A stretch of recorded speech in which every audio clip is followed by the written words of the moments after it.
Is it better to buy or rent? There is not a one-size-fits-all answer.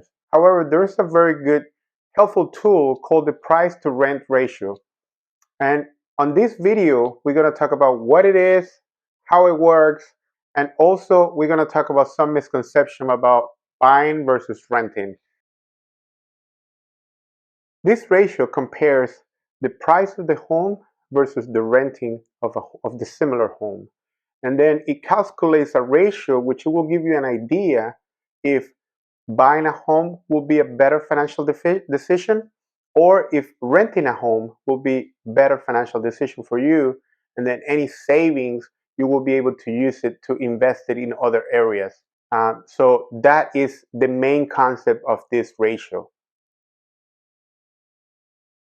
But how is calculated? Well, it's pretty easy. You take any house that you might be looking for, what is the price of the house, and then you take another house that is renting in the same area with similar characteristic of the house that you're intending to purchase, and then you look what is the monthly rent of that house.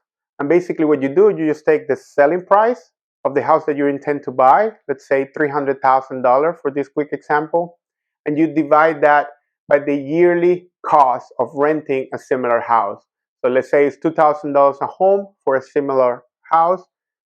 You multiply that by 12, that will give you the yearly price. And so you take 300,000 divided by 24,000, and that will give you a ratio of 12.5. That is how you calculate this price to rent ratio. But what does that mean once you have the price to rent ratio? What is 12.5? What is 20, 15, 10? What is all that means? And there's three basic rule of thumb. If your price to rent ratio is 15 or lower, it's much better to buy a house. However, if the price to rent ratio is between 15 and 20, then it's a coin flip. You have to take other specific characteristics or other measures in order for you to decide if it's better to buy or to rent. So that is what I call the unknown range. And the third characteristic, if the price to rent ratio is higher than 20, what that tells you is that it's much more economical to rent and use the savings of renting and invest it into other asset classes. So let's look at example number one. I just went and looked for a property in Austin, Texas for my first example, so you guys can see a real life scenario of how it works. This property that you guys see on the screen is $499,999. It's basically $500,000 house. And then I look for another property within the same zip code with similar characteristic, and it's $2,900 for renting a similar house. So basically that equates to $38,800 annual renting cost that you will have to incur.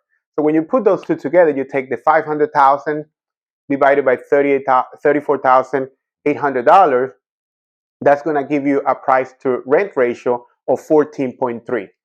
So in this case, just looking at the price to rent ratio analysis, you will say it's much better to buy a house in Austin. This property is much better to buy than to rent in the similar area.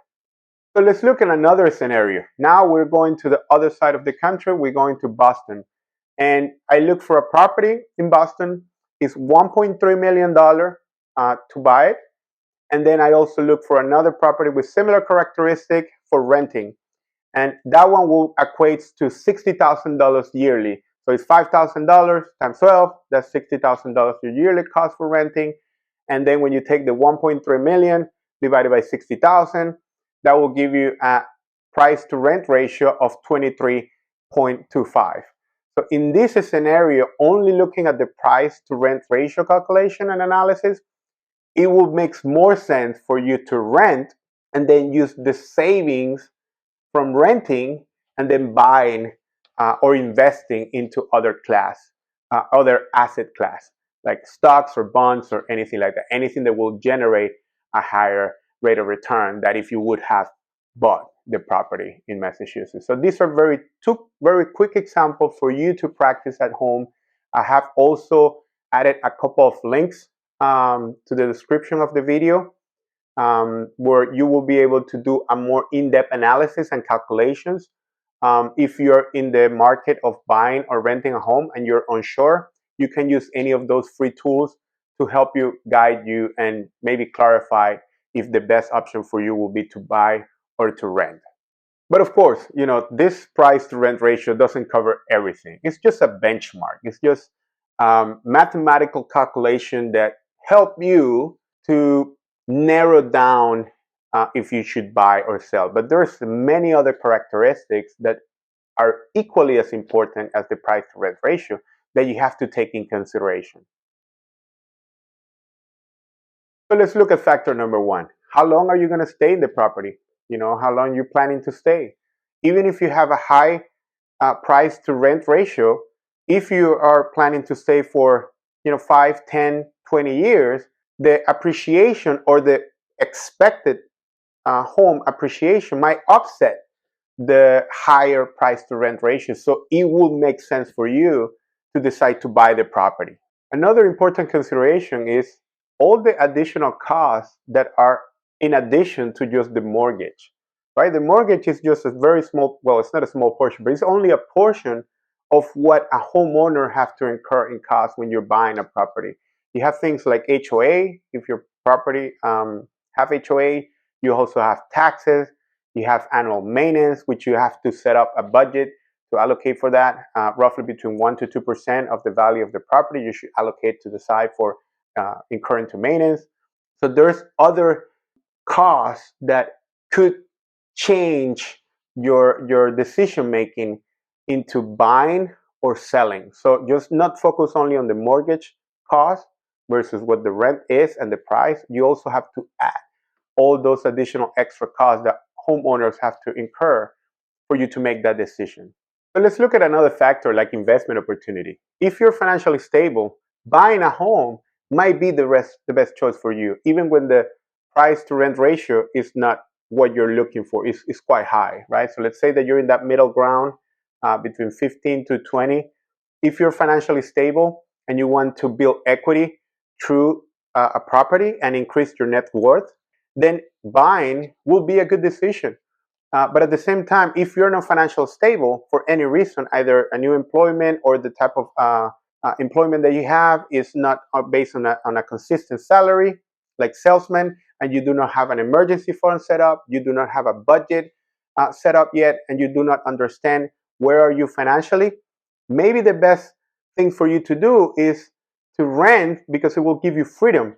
And that renting will give you the opportunity for you to understand your financial position, so then you can decide in the future if you prefer to buy or renting. And my fourth consideration is flexibility and lifestyle. So renting offers you a flexibility and freedom of moving from point A to point B, especially if you're new to the area or if you're not fully committed to the job or your job might move to another location. Renting might be the best choice, even when the price to rent ratio is low and the math is pretty much telling you that you should buy. So you also have to take in consideration the freedom and your lifestyle. Ownership is more of a commitment, not only commitment to your job, to the area, to the school district, to everything involved, just buying. Even when you're changing an asset like cash to a fixed asset like a home, and people will say, well, I can always sell it and then move to another area. It takes much longer for you to put the house on sale, sell it, do the whole closing. It might take you, 3 months from the time that you decide to sell the house to the time that you actually get the money in your bank account. So renting definitely offer more freedom and flexibility. So if you're in this situation where you need flexibility and freedom, renting could be the best choice. And again, you don't have to think that you will be missing into increasing your net worth because you can always invest in other asset classes. Let's talk about the two misconceptions that I hear all the time from friends and family. And the number one is renting is throwing money away. And it's not necessarily. If you're saving money by renting and you do not invest, yes, you could say that you're throwing away your money. However, if the saving that you have due to renting and then you take all that saving and you invest it, then you're not throwing away your money. You're increasing your net worth by investing in other asset classes, like I have previously mentioned on this video. And the second misconception that I hear all the time is that buying a home is always the best investment that you can do. And I will have to say no to that. And the reason is because you have to compare it against which investment. Are you comparing against investing in a CD, in a bond, in the equity market? Which investing are you comparing to? And also, buying a home has its own risk. You're tying a lot of capital into one area, and not always the appreciation of the house is as good as you're predicting. Maybe investing into the stock market could generate a higher rate of return that the appreciation of the home that you're investing. So you have to be able to understand that buying a home is a good investment, but it might not be the best investment for everyone. If you like this video, I want to thank you for staying until the end.